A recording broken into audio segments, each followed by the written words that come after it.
His first name, obviously, it's like the biggest race car driver in the world, Lewis Hamilton, but ours is Lewis Appiagyei. He's with us this morning to talk, and he's joined by his dad as well. So I mentioned to them I may have a few questions for dad as well, where the inspiration was from and all that. Lewis, good morning and welcome to YFM. Good to have you here. Appreciate it. Thank you. Congratulations on that, big milestone. Thank you. How did you feel when you won, when you represented? Pretty much. Yeah, no, it's been great. I mean, obviously my career has been very long now. I've been doing it for 14 years, and I've always loved to bring the Ghanaian side into it and represent them. So yes, it's been a great feeling, really. How Ghanaian are you? I know nobody has asked you this before.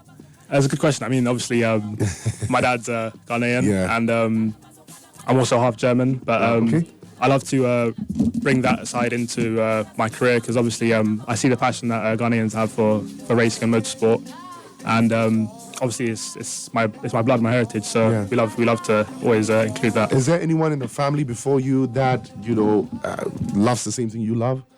Yeah, I mean I hear stories about like there's a few bits of racing heritage in me, like bikes and boats and stuff, but nothing. I mean, the motorsport thing has really been something that I've started myself, so, yeah. You said you've been riding for over 14 years. How did it start for you? There's so many things a young guy would want to do for fun and, hopefully get to do it professionally. It could have been soccer, it could have been tennis, it could have been video gaming. How did you even discover yourself, having interest in, racing? Yeah, no, I mean, it's been a really long time coming, to be honest. I mean, I've always been into everything cars racing. Funny enough, one of my first words was car, which is crazy. Wow. I always loved playing racing games on my dad's PSP back when I was like 3 years old. And I think the first real opportunity I got to actually race a kart or car, in a sense, was on a holiday in Mallorca. It was a little electric go-kart track next to our resort, so I went on it every day, and I really loved it. I think after a few days, even the owner saw that I was really invested, and he gave me this black cart, which is a tiny bit quicker, and it was good fun. So once we came back from that holiday, I turned 7 years old, and I got a gift from my parents to have a go at a track called Buckmore Park, which is one of the tracks that Lewis Hamilton first started at. And ever since that first lesson, I've just been hooked to the sport and just been taking my steps up slowly. So have you met Lewis? Yeah, I got to meet him in 2022 for my BBC documentary. That was really good. Can you describe the feeling? Yeah, no, it was great. I mean, it was originally supposed to be a surprise, but we ended up finding out because we had to go to Brackley, because obviously this was while he was starting Mercedes. We went 2 times, but once we finally got to meet him, he gave us a lot of his time, great insight, and it was great to finally meet the person that helped inspire me throughout my career.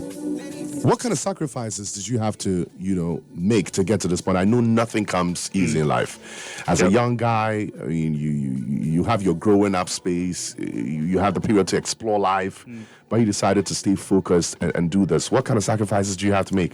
Yeah, I mean, it's a really big time commitment. Obviously, with any sport, you have to put a lot of time into your craft, and especially even more so with racing, because it's obviously a dangerous sport, and you need to be at the top of your game to obviously stay safe for one, but also to be competing at a top level. So obviously a lot of time sacrificed into it, but it's what I love doing. So it's not really a sacrifice in that sort of sense. But I think one of the main big hurdles for any racing driver, including myself, is the financial side. Trying to find the financial support to take those steps up, because obviously for racing drivers, either you have rich parents that pay for everything, or you have to spend half of your time trying to find the backing. So it's funny, like racing is the easy part for me. The hard part is trying to network while I'm off the track and try and find the way to get my next drive. So yeah. Perfect. Dad, now let me bring you in briefly. You're definitely going to be Mr. Appiagyei, right? Yes, perfect. Definitely. When it all started, did you see him coming this far with it? Yes, I did from the off, because like you said, he used to play my games, and when he picked up the PSP, at 4 years old, he broke my record, my fastest time on the thing. And Did it be the first time? Yeah. First couple of times. It was the first couple of times, and I watched him play this game, and I thought, there's something here. This boy is just, he's like a phenom, It's just the time was coming down and down. So with that, we had in mind, because we were in London at the time, we were abroad. So when we came back to London, we arranged, we had in the back of our mind that, yes, karting was going to be something that we follow.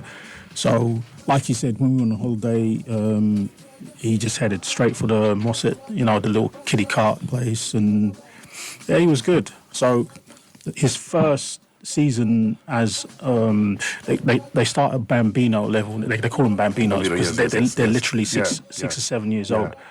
He was winning, setting records, track records. From that age onwards, he's never. There hasn't been a season for 14. Was that how many years? 14 years. Yeah, he's won trophies. So as a result of that, he has 500 trophies. Wow. Some in storage, literally. Some in storage. Yeah, some in storage. Literally have to find space to keep them. Yeah, there's no space anymore. How old are you now? 21 now. 21. Yep. Do you feel you've done too much for your age?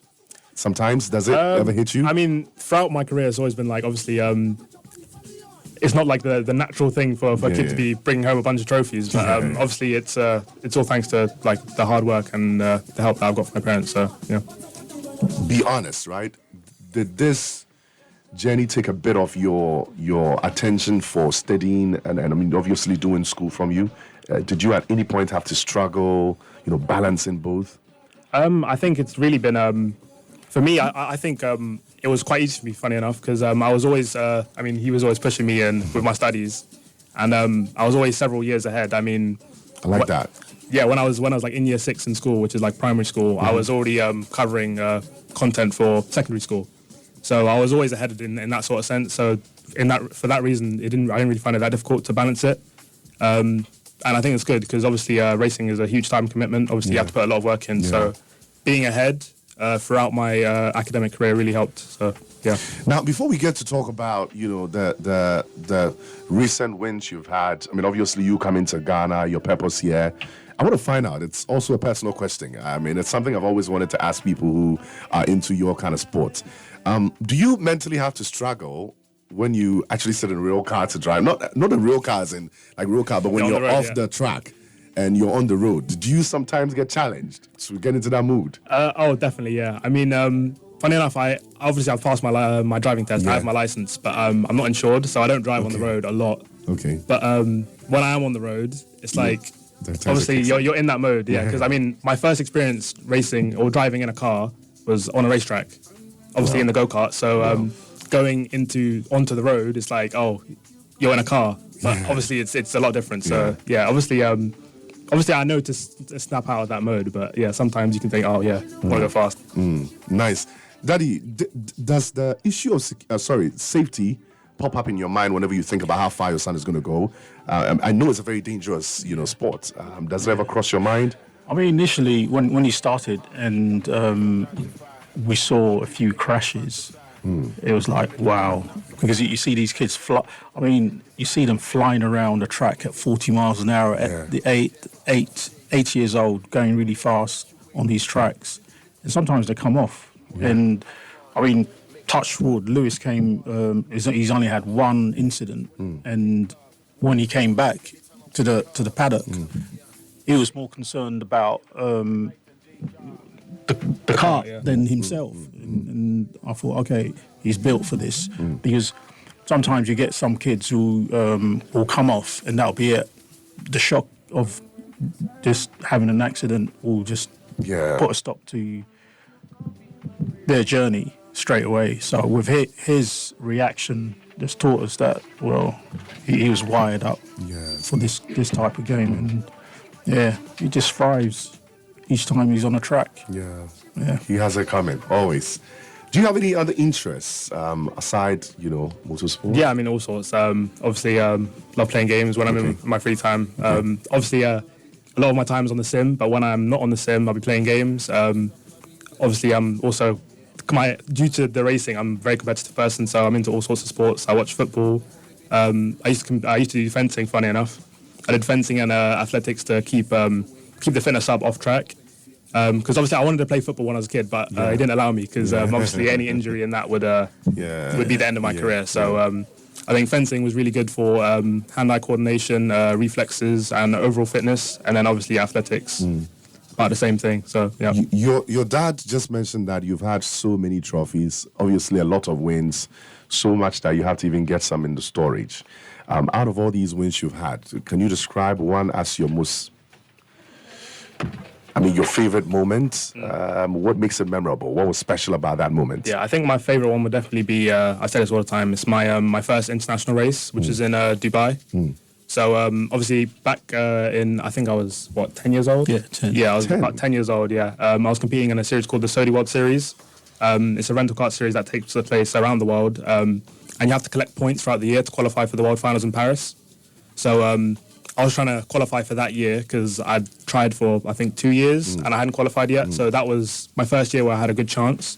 But in the UK, they only do 1 round a month. Okay. But obviously, you can go around the world, do other rounds to get more points. Yeah. So we made the plan because there was 2 rounds actually in Dubai that fell on my mum's birthday or around that time.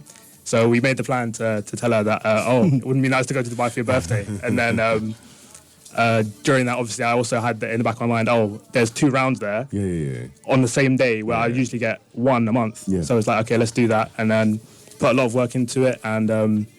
I had like a big A1 sheet of paper where I would draw. I had the track drawn out 1-to-1, or not 1-to-1 because it was obviously A1, but yeah, you get what I mean. And I had my little Hot Wheels cars that I'd visualized myself going around the track in, and we had a whole plan set out to go win the round there, and I managed to win. Yeah. So it was a really great feeling because 10 years old at a new track, new climate because it was crazy hot there. It was extremely Previously hot. far from home. It was super hot. It was so hot, and they kept on the grid. For some reason, there must have been some sort of an issue, and they were sitting on the grid for about 10 minutes and in the heat with the full kit and everything. And Dubai is as hot as Ghana. It's extremely hot. No, I think it's hotter than Ghana. I think it's hot. Exactly. I always say they're closer to the sun. Yeah. I've been there. Listen, once you get out of the airport, it says welcome. You know. Yeah. But I can really understand how challenging that tour would have been because obviously kids in Dubai, they have space to do more. Yeah. In the UK, I think space is quite limited when it comes to that. You have to go to the tracks, but you had to challenge these ones, and you still came out top. Yeah, especially because the fact that it's a new track, and obviously I watched a lot of videos, so I knew the track already, sort of. But they already had the experience of driving there every month, and obviously used to the climate. And funny enough, I had the plan to qualify last. Okay. Because I wanted to make it look like I'm just a tourist coming along. So I qualified dead last, and I managed to cut through the pack and win the race. And so I'm sure when you did that, they underestimated you. Like, that's the guy. And then you came, boom, boom, boom, and showed them. Yep. I've seen and watched videos of people like you prep for your matches, if it's right to call. You just mentioned a bit of it. How do you visualize? You will see the track, obviously, but how do you put yourself in shape? Let's make it simple. Before you get on the track to race, what are some of the things you do? What are the top 5 things Louis Appiagyei will do before he gets on the track? Yeah, no, so essentially I'll just, obviously I'll know what track I'm going to. Okay. I'll have a mental note of what I want to do for each race. So if, say for example, I'm going to a race where the positions are preset, or if I've qualified somewhere, I'll know what grid slot I'm in. And then before the race, I'll just visualize, I'll close my eyes and just imagine the perfect scenario that I want to play out, essentially. So say I'm in 4th place, there's 2 cars in front of me and 1 on my side. Say the first corner is a right-hand bend, I'll make sure I want to cut across and overtake the person on my left. And it's just stuff like that, just visualizing what you want to do and stuff like that to mentally prepare yourself for the race. That's nice. It's really, I'm visualizing that. Okay, so one other thing I want to find out from you, do you have a favorite car? Is there a brand? Are you permitted to mention brands? Oh, yeah. No, do you mean like just a normal car? No. Your race. Yes. Oh, I think my favorite car that I've driven so far would be the Praga R1T. It's a Le Mans prototype car that I raced in 2022. And that was my first experience in a real race car because I went straight from karting into that. So going from 50, 60 miles an hour to 240 kilometers per hour at Silverstone, it's crazy. And being able to experience an aero car for the first time, it was great. So I'd say that definitely for sure. Lovely. Now, when you visited, the National Sports Authority, and presented your trophy, you mentioned Ghana's support for your journey. I mean, you're here telling me a lot about what you've done, what your family has done, the kind of sacrifices you've made. What kind of support have you received from Ghana, and how do you think this has impacted your progress as, a racer? Yeah, there's definitely been a crazy amount of support. I mean, even from an early age, I mean, I got the privilege of winning a Google Award back in 2013 when I was still really young and in the start of my career. And especially now, coming to visit for the second time, seeing all the support I've got from everyone has been great. And it really pushes me to help give them a driver from Ghana to support in the future. And hopefully now we also want to translate that into corporate support as well, because the steps I want to take to move up in my career are very expensive, and we can't do it ourselves. So any help we can get will be great with that. Beyond Ghana on the bigger scale, I'm sure you have extended family in Ghana, right? Oh yeah, definitely. You stay in touch with them? Daddy allows you to contact them and all? Yeah. We've met a few of our family members. Do they know how big you are? Yeah, they know. Yeah, they know. Yeah. All right. So, has there been times you've had some of your extended family members reach out to you after your wins, or maybe before your race, to sort of like prep you psychologically and mentally? Yeah, no. I've always appreciated the support I get from my family. All of them are really supportive of my career. So yeah, really perfect. Enjoy that. One other thing I want to find out, you indicated that you actually indicated ambitions to move up to Formula 3, okay? Yep. Such a big deal, and advance through the FIA pathway. What are the next concrete steps you're focusing on, doing to be able to make that big jump? What are some of the things you're doing currently to ensure that you move to that level? Yeah, I mean, obviously, the first step is I'm always on the sim practicing, making sure that I'm ready for that step up. And the main thing we need to do to help take that step up is find corporates or sponsors to help me take that step up, because it's really expensive and it's not something we can do ourselves. So a lot of our time is spent networking and trying to find out ways that we can make it work. And I think after that, it's just a case of getting the track time in, because obviously the past 2 years I've been going back to karting just to keep my skills sharp, but I need to get back on the real track to get some actual track time in. And I think there's also some things I need to do to get my license to race in the F3 series.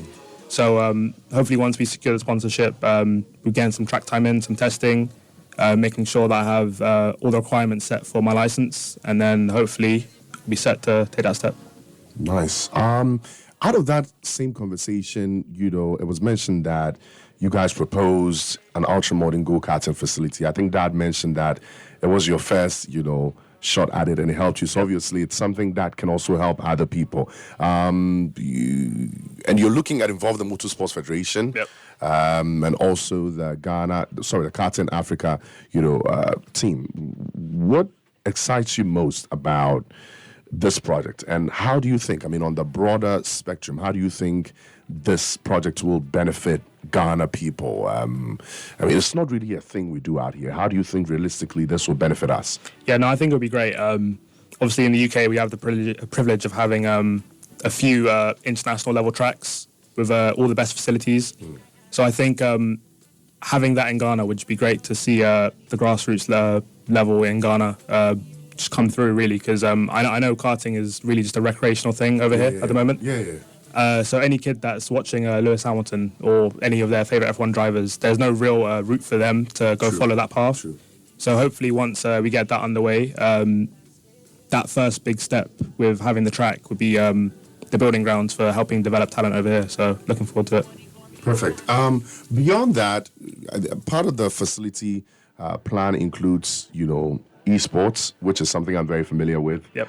There's the sim, that's the simulated racing, plus STEM-based educational programs. How do you think, beyond getting specific projects like what you're mentioning, how do you think people, even families, even dads, buying these kind of setups for their kids, how do you think these things can directly be linked to youth development and, of course, advancement of technology in Ghana?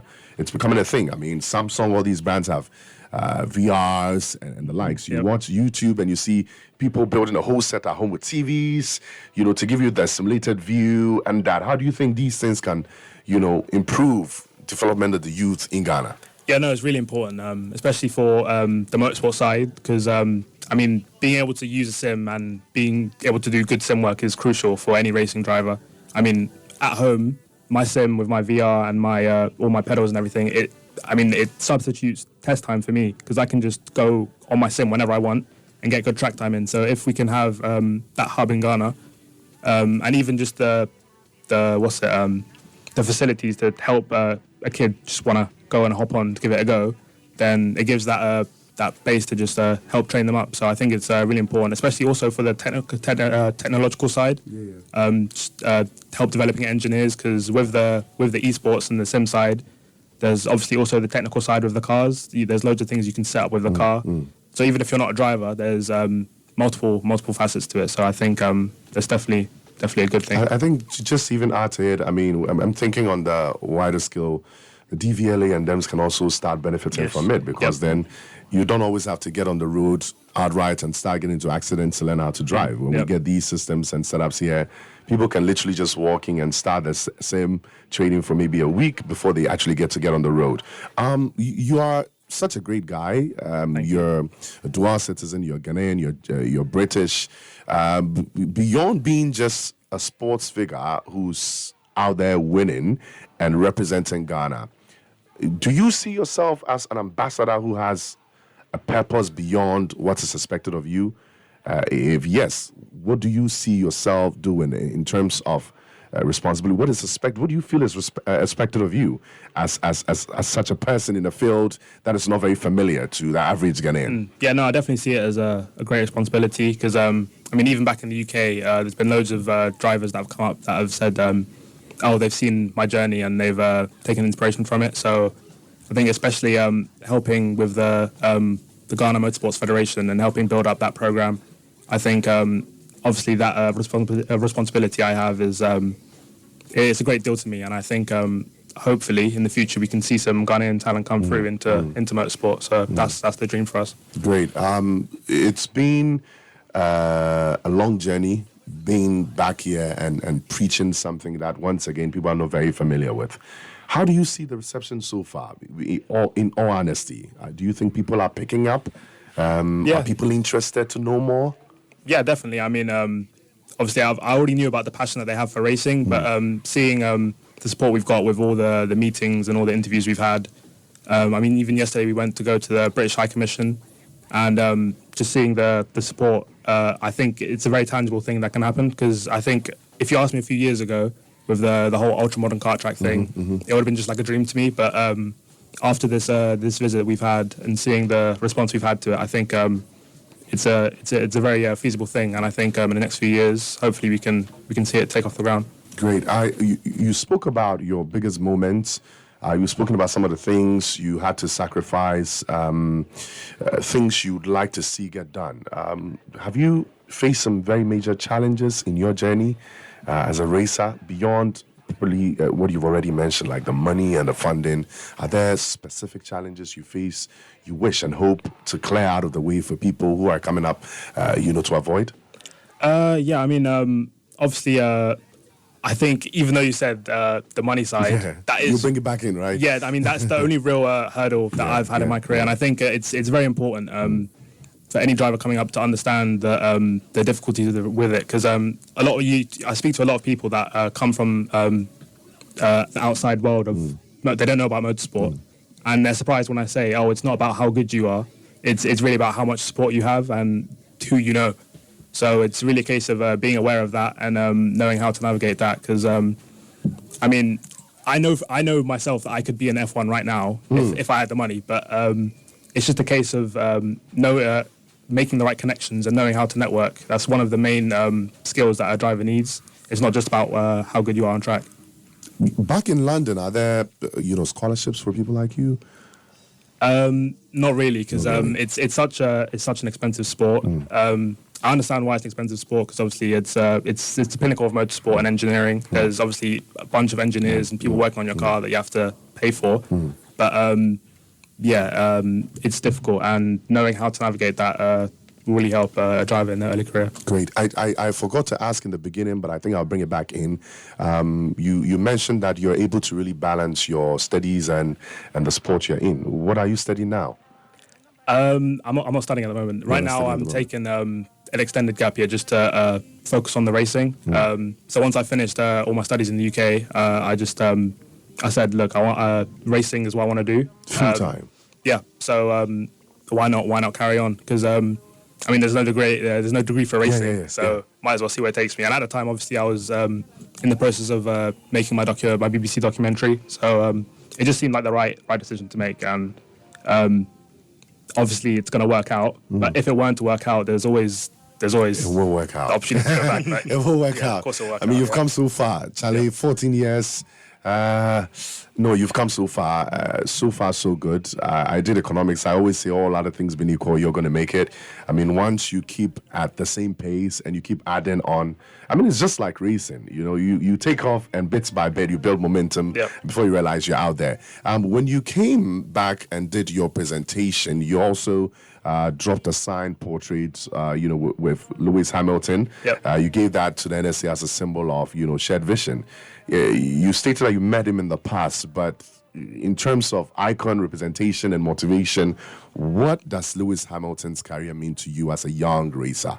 It means everything really, because I feel like if he wasn't in the sport, and especially the fact that he's able to reach the pinnacle and become statistically the best driver in history, if it wasn't for that, then there wouldn't really be. Obviously, I'd still be doing what I'm doing, but I wouldn't have that vision to follow. Because if there's no one that looks like me in F1 ever, it's like, is it possible? Because no one's done it before. I mean, is it really possible? But having him there is, especially for all the other drivers back in the UK and everywhere around the world, it's a really good motivation for us. 3, 5, 6 years from now, where do you see yourself? I think we're going to get back in and have a conversation if we have access to you. Where do you see yourself going? F1 is definitely the goal. Ideally, in 5-6 years, that's where I'll be. I mean, either way, I'll still be racing and doing it competitively. So hopefully, that's the goal. Are you open to getting into other stuff? You have interest in music, movies, all of that stuff? Maybe modeling, maybe like 10 years, 10 years time, maybe. But I think at the moment the main focus is racing, and obviously F1 is not the only series out there. So after F1, there's always the World Endurance Championship, British GT, stuff like that. So we'll see. Great. You are really advocating for private entities and corporate entities to get into helping fund the dream here in Ghana. 5-6 years from now, you get into Formula One. You have all the endorsements from the world. And the sponsorship you need coming from Ghana isn't really coming in. Are you still going to be able to come back? Do you have plans of coming back to Ghana and investing a bit of what you make to ensure the dream comes alive? 100%, yeah, that's definitely the goal. Over time, I think my goal has really gone from I want to make it to F1 and be a champion to now I want to help give back, because I think it's really important to help break down those barriers, because 14 years now, over half my life, I've experienced all the ins and outs of motorsport, or not even all of it. Yeah. It's really just breaking the ice at the moment, but I've seen how hard it is to take that step up, and I want to make it a bit easier for the next generation. I know you're still very young and building life, but in the near future, you make family, you start raising little Lewises. Would you watch any of them get into what you're in now? Yeah, definitely. Yeah. I mean, if it's what they want to do, then yeah, definitely. Okay, great. Thank you so much for sitting with us this morning. I know you're a very busy guy.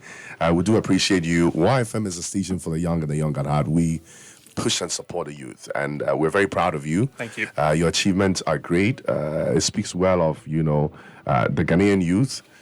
We're all over the world doing great things. We've spoken to people who are in the academia doing massive things. It's good to sit with someone like you doing greatness in your field, and we're open to supporting you anytime. Thank you. Whenever you're home, just reach out to us. Maybe sometime you might just see us waving the YFM flag, Yep. when you win. We'll just deal with Daddy and then come by and support you. But we do appreciate you. Before you go, final words to people listening, young people around Ghana locked into the show who may have interest in what you do, those who have interest in other stuff. What kind of motivation or advice would you give them this morning before you go? Yeah, definitely. I've always said, believe in your dream. Anything's possible. If it's something you want to do, definitely look out for what we're doing. Because I think in the next few years, once we get that car track built, there's definitely I think there'll be a route for anyone that wants to start racing here in Ghana. And yeah, just follow me on all my socials to keep track on that. And hopefully in the next few years we'll have something off the ground. Perfect. Your social media handles? It's literally just my name, Lewis Appiagyei, on literally everything. Just that, yeah. Perfect. Dad, let's get some words of advice from you as well to parents. I mean, you took a very bold step. You made a huge sacrifice into the way here. What do you have to say to other parents listening to you now? Yeah, with parents out there, watch your children, see what they're interested in, and support them. You know, kids are wonderful. You know, they sometimes they do things that surprise us. Like I was surprised by Lewis beating my time on that PSP, and that's what led to this. So keep an eye on your kids, celebrate them, and see what happens. You know, they're the future. Someone just sent me a message that do you have a Guinness World Record? Yeah, I got that when I was 10 years old, yeah. Wow. How did we miss that? Give us details on that. I know we're done, but... Yeah. The Guinness World Record came from the sim racing. Yeah? So he one he won when he was 10. Yeah, so that's byproduct from just playing the sim. Yeah. And in fact, one thing we didn't mention was he's the...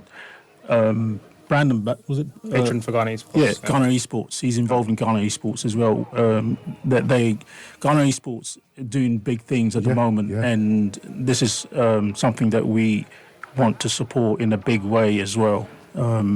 It's such another gateway to the STEM, tech, everything. These guys are doing good things, so. Hopefully before we jet off, we need to touch base with Hayford, Chrissy Hayford. Wow. Guys, wonderful conversation with Appiagyei's daddy and champion, Lewis, joining us. Thank you so much, guys. Wish you the very best. I already mentioned you have our full support. Keep doing great things, man. Hope to see you in the coming years back here as a bigger champion, Keep winning. We have a picture for you as well. You do? Oh, wow. Thank you. Guys, we just got one. That's been a wonderful conversation. I enjoyed every bit of it. Got to chit-chat with Lewis Appiagyei.